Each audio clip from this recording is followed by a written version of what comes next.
ಅಯೋಧ್ಯೆ ಅನ್ನೋದು ನಮ್ಮ ಒಂದು 500 ವರ್ಷಗಳ ಇತಿಹಾಸ. ಆ ಇತಿಹಾಸ ಹಿನ್ನೆಲೆ ನೋಡ್ತಾ ಹೋದರೆ ಸರಿಸುಮಾರು ಈ ಏನು ಒಂದು ರಾಜಕೀಯವಾಗಿ ಆಳ್ಕೊಂಡು ಬಂದಿದ್ದಾರೆ ನಮ್ಮನ್ನು 65-70 ವರ್ಷಗಳ ಕಾಲ, ಇದನ್ನು ಹೀಗೆ ಇಟ್ಕೊಂಡು ನಮ್ಮ ಮೌಖಿಕವಾಗಿ ಹಿನ್ನೆಲೆಯಲ್ಲಿ ಹಾಗೆ ನಿಲ್ಲಿಸ್ಬಿಟ್ಟಿದ್ರು.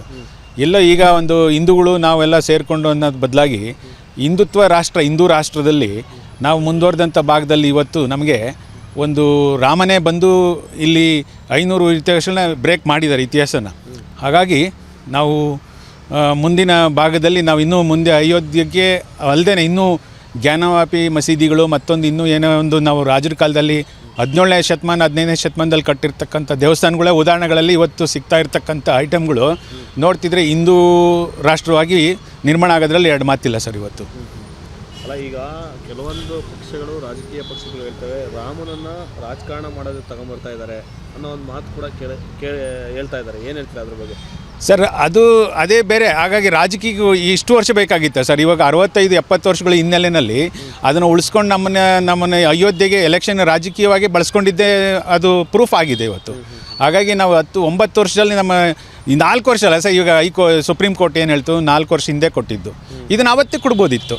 ಹಾಗಾಗಿ ಯಾವುದೇ ಒಂದು ಎರಡು ಮಾತು ರಾಜಕೀಯವಾಗಲ್ಲ. ಇದು ನಮ್ಮ ಹಿಂದೂ ರಾಷ್ಟ್ರಕ್ಕೆ ನಮ್ಮ ದೇವರ ಒಂದು ಅನುಕರಣೆ ಒಲವು ತುಂಬ ಚೆನ್ನಾಗಿ ಮೂಡಿ ಬಂದಿದೆ. ಇನ್ನು ಮುಂದೆ 4-6 ದೇವಸ್ಥಾನಗಳು ಇದೆ, ಕಣ್ಣಲ್ಲಿ ನಾವು ನೋಡ್ತೀವಿ, ಈಗ ಶಾರ್ಟ್ಲಿ ನೋಡ್ತಾ ಇದ್ದೀವಿ, ಅದರಲ್ಲಿ ಎರಡು ಮಾತಿಲ್ಲ. ಇದು ಬರ್ತದೆ. ದೇವಸ್ಥಾನಗಳು ಇವಾಗೇನು ಅಳಿಸ್ಕೊಂಡು ನಮ್ಮನ್ನೆಲ್ಲ ನಿರ್ಮೂಲನೆ ಮಾಡಿದ್ದು ಇವತ್ತೆಲ್ಲ 500 ವರ್ಷಗಳ ಇತಿಹಾಸ ದೇವರೇ ಕಣ್ ತೆರೆದಿದ್ದಾನೆ ಅಂತ ನಮ್ಮ ಹಿಂದೂ ರಾಷ್ಟ್ರದಲ್ಲಿ ಒತ್ತಾಗಿ ಬರ್ತದೆ ಸರ್. ಮುಂದಿನ ಅಕ್ಬರ್ ಮತ್ತು ಬಾಬರ್ ಅಂತ ಏನು ಉಳಿಸ್ಕೊಂಡು 15ನೇ ಶತಮಾನದಲ್ಲಿ ಇವತ್ತು ಅಯೋಧ್ಯೆಯಲ್ಲಿ ಅದನ್ನು ಅಳಿಸಿರ್ತ ಪಳೆಯುಳಿಕೆ ನಮ್ಮ ಇದೆಲ್ಲ ಇತ್ತು ಹಿನ್ನೆಲೆ, ಅದನ್ನೆಲ್ಲ ತೆಗೆದ ಮೇಲೆ ಸರ್ ಅದು ಹೈಕೋರ್ಟು ನಮ್ಮನ್ನು ಗೊತ್ತಾಗಿದ್ದು ರಾಮ ಮಂದಿರ ಇತ್ತು ಅಂಥೇಳಿ ಅದು ನಮ್ಮ ಇದಕ್ಕೆ ಗೊತ್ತಾಗಿದೆ. ಈಗ ಮೊನ್ನೆನೇ ಆರ್ಟಿಕಲ್ ಪೇಪರಲ್ಲಿ ವಿಜಯ ಕರ್ನಾಟಕದಲ್ಲಿ ಕೊಟ್ಟಿದ್ದಾರೆ. ಹಾಗಾಗಿ ಅದನ್ನೆಲ್ಲ ಓದಿ ಹಿನ್ನೆಲೆ ನಾವು ಇವತ್ತಿನ ಯಂಗ್ಸ್ಟರ್ ಯೂತ್ಸು ಸೋಷಿಯಲ್ ಮೀಡಿಯಾ ಎಲ್ಲ ಮನವರಿಕೆ ಆಗುತ್ತೆ ಸರ್. ಇಡನ್ ಸೀಕ್ರೆಟ್ ಇಲ್ಲಿ ಎಂಥದ್ದೇನಿಲ್ಲ. ಹಾಗಾಗಿ ಹಿಂದೂ ರಾಷ್ಟ್ರ 500ದ ಇತಿಹಾಸ ನಮಗೆ ಶ್ರೀರಾಮ ಸೀತಾಮಾತೆ ಬಂದು ನಮ್ಮನ್ನು ಹಿಂದೂ ರಾಷ್ಟ್ರಕ್ಕೆ ಒಂದು ಒಳ್ಳೇದು ಮಾಡ್ತಾರೆ ಅನ್ನೋ ಭಾವನೆ ಭರವಸೆಯಲ್ಲಿ ಇಟ್ಕೊಂಡು ನಾವು ಮುಂದೆ ಹೋಗಬೇಕಾಗ್ತದೆ. ನಾವು ಹಿನ್ನೆಲೆ ಇದನ್ನು ಓದ್ತಾ ಇದ್ದರೆ 10, 20, 30, 100 ವರ್ಷದ ಕಾಲ ಅಲ್ಲ, ಬ್ರಿಟಿಷರ ಕಾಲನೂ ಅಲ್ಲ. ಮೊಘಲ್ ಸಾಮ್ರಾಜ್ಯದಲ್ಲಿ 500 ವರ್ಷಗಳ ಹಿನ್ನೆಲೆಯಲ್ಲಿ ಕಟ್ಟಿರ್ತಕ್ಕಂಥ ರಾಮ ಮಂದಿರ ಏನೊಂದು ನಾವು ಉಳ್ಕೊಂಡು ಅಲ್ಲಿರ್ತಕ್ಕಂಥ ನಾವು ಇನ್ವೆಸ್ಟಿಗೇಷನ್ ಅಂತ ಏನು ಸುಪ್ರೀಂ ಕೋರ್ಟೆಲ್ಲ ಹೇಳಿದಂಥ ಸಂದರ್ಭಕ್ಕೆ ಅದೆಲ್ಲ ಸಿಕ್ಕಿರ್ತಕ್ಕಂಥ ನಮ್ಮ ದೇವಾಲಯದ ಕುರುಹುಗಳು ಎಷ್ಟೋ ಒಂದು ಇದು ಮಾಡಿ ನಮಗೆ ನಮ್ಮ ಹಿಂದೂ ದೇವಸ್ಥಾನನ ಒಡೆದು ಮಸೀದಿ ಕಟ್ಟಿ 500 ವರ್ಷಗಳ ಹಿಂದೆ ಕಟ್ಟಿರ್ತಕ್ಕಂಥದ್ದು ನಮಗೆ ಎಷ್ಟು ಒಂದು ದುಃಖ ದುನ್ಮಾನಗಳ ಕೋಪ ತರಿಸ್ತದೆ ಅನ್ನೋದು ನಮ್ಮಲ್ಲಿ ಹಿಂದೂ ರಾಷ್ಟ್ರದಲ್ಲಿ ಹಿಂದೂ ಜನಗಳಿಗೆ ನಮ್ಗೆ ಗೊತ್ತಾಗ್ತದೆ.